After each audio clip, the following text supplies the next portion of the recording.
القلب إيمانا ويبقى العقل حيرانا يقول حق تنقید تمہیں ہے مگر اس شرط کے ساتھ، حق تنقید تمہیں ہے مگر اس شرط کے ساتھ، جائزہ لیتے رہو اپنے بھی گریبانوں کا۔ گزشتہ دنوں اپنی فیس بک وال پر ارطغرل ڈرامے کے حوالے سے اس کے دیکھنے کی حلت و حرمت، جائز و ناجائز سے قطع نظر ایک پوسٹ کی۔ پہلے وہ پوسٹ آپ کو سنانا چاہوں گا کہ جعلی ارطغرل پر واہ واہ کرنے والی قوم کبھی رمضان کے مہینے میں اصلی ارطغرل کے وارثین کے لیے بھی دعا کر لیا کرے، جو کٹھن حالات میں بھی دجالی طاقتوں کے خلاف صف آرہا ہیں۔ اللہم انصر الاسلام فی کل مکان۔ اب اس پوسٹ سے کچھ لوگوں کو جو سیاسی یا مذہبی حوالے سے تکلیف ہوئی، ان سے معذرت چاہتے ہوئے فتویٰ بازی سے قطع نظر اپنا ایک نقطہ نظر پیش کرنا چاہوں گا کہ آپ نے حقیقی طور پر میری پوسٹ کو سمجھا ہی نہیں ہے، اور نہ ہی میں آپ کو سمجھانا چاہوں گا، بلکہ یہ بات کہنا چاہتا ہوں کہ ہم بحیثیت پاکستانی شام، عراق، کشمیر، افغانستان، فلسطین، چیچنیا وغیرہ کے ظلم پر خاموش ہیں، حالانکہ ان مسائل پر قرآن و حدیث سے رہنمائی حاصل کرنا ہی ہمارا اولین فرض تھا۔ کشمیر لاک ڈاؤن پر لمبی تان کر سوئے ہوئے ہیں، حالانکہ سرزمین کشمیر پر گزرتی قیامت پر خاموشی خود ایک جرم کبیح بن چکی ہے۔ ہر دین پسند اور اسلام پسند تنہائی کے ماحول میں چاہتے نہ چاہتے ہوئے چھوٹی سکرین جسے موبائل کہا جا سکتا ہے پر بہت کچھ دیکھے جا رہا ہے، مگر ایک ارطغرل ڈرامہ جو صرف ایک ڈرامہ ہی ہے،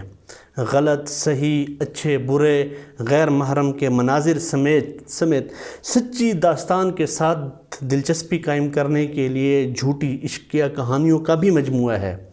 کیونکہ بہرحال ایک ڈرامہ جو ہے اس پر طوفان اٹھانے والوں پر حیرت ہے، حالانکہ انہی لوگوں نے جمہوری، لائیو اور فریبی ڈرامے قبول کر لیے ہیں، سود، حدود اللہ کی پامالی کو ڈکار لیا ہے۔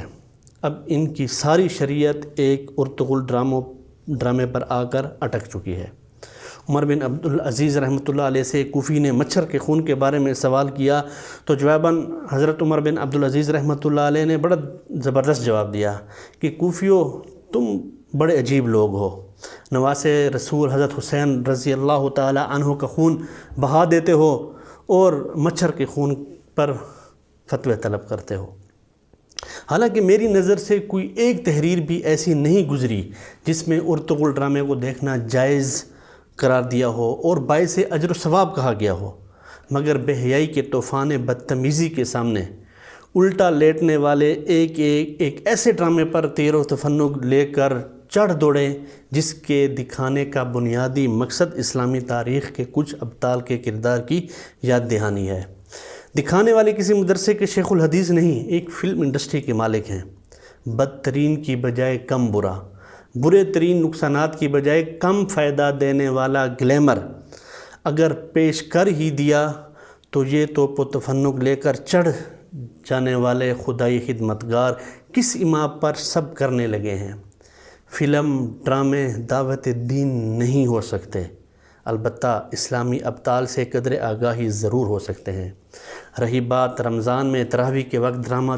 دکھانے کی، جس پر طیش ہے، تو 73 سالوں سے حکمرانوں کی رب کی کھلی بغاوت کا گند کھا جانے والے اس گند کو بھی نگل لیں اور برداشت کر لیں تو کیا جاتا ہے۔ لیکن بہرحال غیر ضروری طور پر تصاویر، ویڈیوز غیر محرم کا دیکھنا اور عشقیہ و بیہودہ کہانی کا گناہ ساتھ ساتھ ضرور چلتا رہے گا، چہ جائے کہ ایک اسلامی ہیرو کی کہانی سے آپ کوئی اصلاحی سبق حاصل کرتے بھی ہیں یا نہیں۔ ہم کریں بات دلیلوں سے تو رد ہوتی ہے، ہم کریں بات دلیلوں سے تو رد ہوتی ہے، اس کے ہونٹوں کی خاموشی بھی سند ہوتی ہے۔ کچھ نہ کہنے سے بھی چھن جاتا ہے اعزاز سخن، کچھ نہ کہنے سے بھی چھن جاتا ہے اعزاز سخن، ظلم سہنے سے بھی ظالم کی مدد ہوتی ہے۔ وما علینا الا البلاغ۔